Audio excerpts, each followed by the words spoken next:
So ఇప్పుడు Salaar sets అని వచ్చినప్పటికీ మనకి కేజీఎఫ్ సలార్ ఇవన్నీ ఒక థీమ్ బేస్లో వెళ్తాయి. అండ్ అక్కడ వేసుకునే కాస్ట్యూమ్స్ దగ్గర నుంచి ప్రభాస్ గారి కాస్ట్యూమ్స్ ఇవన్నీ ఒక డార్క్ థీమ్, ఇవన్నీ స్టాండర్డ్ ఫిక్స్. అంటే ప్రశాంత్ నీల్ గారు ఆన్ సెట్స్లో ఎలా ఉంటారండి? మీరు వేసుకున్న కాస్ట్యూమ్స్ కూడా ఇంచుమించు బ్లాక్ ఆర్ట్, ఎలాంటి శ్రద్ధ సినిమా వరకు ఎలా ఉండిందండి ఆయన ఇద్దరు? అంటే చాలా మంది అంటారు కానీ కేజీఎఫ్ కాస్ట్యూమ్కి దీనికి చాలా డిఫరెన్సియేషన్ ఉంది. మీరు అన్నట్టు థీమ్ కరెక్ట్, థీమ్ కానీ కాస్ట్యూమ్ విషయంలో అంటే మొన్న రీసెంట్గా ఏదో ఇంటర్వ్యూలో చెప్పారు కలర్ ఓసిడీ ఉంది, ఈసారి చేంజ్ చేసుకున్నాను. ఒకటి ఏంటంటే ప్రశాంత్ సార్ ఇంటెన్షనల్గా ఇదని కాదు, నేను అనుకున్నది ఏంటంటే మనకు మామూలుగా కలర్ థియరీలో రెడ్ కలర్ యూజ్ చేసేది ఒక డేంజర్ ఒక స్టార్టప్కి బ్లూ అని, ఈ టైప్ ఆరెంజ్ కలర్ యూజ్ చేస్తారని ఇలా మనం అంటాం కదా. నేను ఆ పాయింట్లో ఇది ఒక డ్రామా, ఫ్రెండ్స్ మధ్య డ్రామా, ఇది ఒక ఇష్యూ జరిగింది దీనివల్ల అలానే థీమ్ యూజ్ చేశారు అనుకున్నా. కానీ కేజీఎఫ్కి దీనికి థీమ్ ఒకటే కానీ మీకు చాలా వేరియేషన్స్ ఉంటాయండి. ఆయన చూపించే విధానం ఒకలా ఉండడం, ఒకే డైరెక్టర్ వల్ల అలా ఉంటుంది. వర్కింగ్ స్టైల్ అనేది ఆ థీమ్ ఎంచుకున్నారు ఆయన. సెట్లో ఆయన వర్కింగ్ అయితే ఇట్స్ లైక్ గ్రేట్. ఏంటంటే చాలా పీస్ఫుల్గా ఉంటారు, క్రికెట్ ఆడుకుంటారు.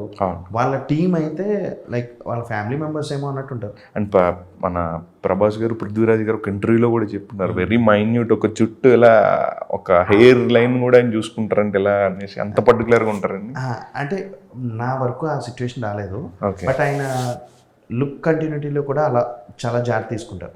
ఇంకా హీరోల విషయంలో వాళ్ళ లుక్ దాంట్లో ఏంటంటే ఆయన నమ్మేది బాడీ లాంగ్వేజ్లో ప్రతి ఎలిమెంట్ దీనికి రిలేట్ అయి ఉంటుంది, ఎక్స్ప్రెషన్ రిలేట్ అయి ఉంటుంది అని అనుకుంటారు.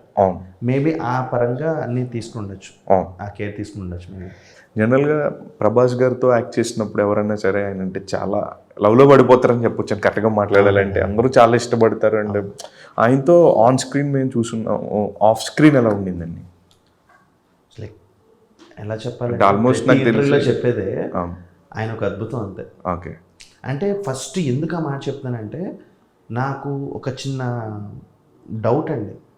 ఇప్పుడు బ్యాకప్ మనకి ఫైనాన్షియల్గా బ్యాకప్ ఉన్న పర్సన్స్ ఇండస్ట్రీకి వచ్చేవాళ్ళు ఉంటారు, నాలాగే ఏ బ్యాక్గ్రౌండ్ లేని వాళ్ళు, బ్యాకప్ లేని వాళ్ళు కూడా ఉంటారు. వాళ్ళకి ఒక సార్ట్ ఆఫ్ టైం తర్వాత ఒక ఇది మనం ఎందుకు చేయాలి, ఇలాంటి క్యారెక్టర్ ఎందుకు చేయాలి, కొన్ని ఉంటాయి. అంటే నాన్ యాక్టర్స్ అనుకోండి, యాక్టర్ అవుదామని వేరే ఉద్దేశంతో యాక్టర్ అవుదామని వచ్చేవాళ్ళు ఉంటారు, అనిపించవచ్చు. నేనంటే అలాంటి వాళ్ళతో ఒకరిద్దరితో వర్క్ చేశాను, అది మైట్ బి రాలేదు. కానీ ప్రభాస్ గారి విషయంలో ఇప్పటికీ నాకు అర్థం కాని విషయం ఏంటంటే ఎందుకు ఆయన అంత కష్టపడాలి.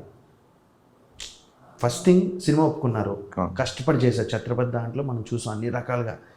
బాహుబలి రేంజ్కి వచ్చిన తర్వాత, బాహుబలి దాటిన తర్వాత ఆయన ఇంత కష్టపడాల్సిన అవసరం లేదు. ఆయన కోసం అన్ని కేక్ మొత్తం ఓపెన్ చేసి రెడీ చేస్తారు. నేను విన్నాను, నెక్స్ట్ వెళ్ళిన కొత్తలో ఆయన చూసి సార్ కాలేదో ప్రాబ్లం ఉంది, నీ సర్జరీ అయిందని అన్నారు. ఆ టైంలో 15-20 రోజులు మహారా ఫైట్, అంత పెద్ద ఫైట్, సీక్వెన్స్, స్ట్రగుల్ లేకుండా, అసలు ఎక్కడ ఒక పెయిన్ ఇంకొక మనిషికి కనిపించకుండా అంత పెద్ద ఫైట్ ఎలా కంప్లీట్ చేయగలిగారు. అన్ని ఎమోషన్స్, ఏ డైలాగ్ కూడా ఆయన మనసులో చెప్పుకుని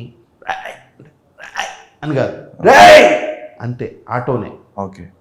అంత డైలాగ్ చెప్తున్నప్పుడు అంత ఇంటెన్సిటీతో, అంత ఇంటూ ద క్యారెక్టర్ ఉండి ఏం అవసరం, ఆయన ఎందుకు చేయాలి? ఎప్పుడు కూడా రాజు ధైర్యంగా ఉండి, రాజు కరెక్ట్గా ఉంటే మిగతా వాళ్ళందరూ కూడా చాలా అలర్ట్గా ఉంటారు. నాకు అది అనిపించింది, ఈయన నిజంగా రాజు, ఈయన నిజంగా కింగ్. ప్రభాస్ అనే పర్సన్ ఇండియన్ ఫిల్మ్ ఇండస్ట్రీకి ఒక రాజు అనిపించింది. అంటే బేసిక్గా నేను చిరంజీవి గారి ఫ్యాను, అంటే చెప్తున్నా, ఎందుకంటే చిరంజీవి గారు అంటే నాకు తెలిసిన హీరో అంటే చిరంజీవి గారు. ప్రభాస్ గారిని చూసాక ఎందుకు ఈయన చెయ్యాలి, కింగ్ అండి ఆయనకి. ఎందుకంటే రాజు ఎలా ఉంటే మిగతా వాళ్ళు ఎందుకు ఉంటారు, రాజు బట్టే కదా రాజ్యం ఉండేది, ఇంక మిగతా వాళ్ళు కూడా అలర్ట్గా ఉంటారు. నేర్చుకోవచ్చండి, ఇంత మూడ్లోకి వెళ్ళిపోయి, ఇంత క్యారెక్టర్లోకి వెళ్ళిపోయి, అంత జాగ్రత్తగా ఉండి.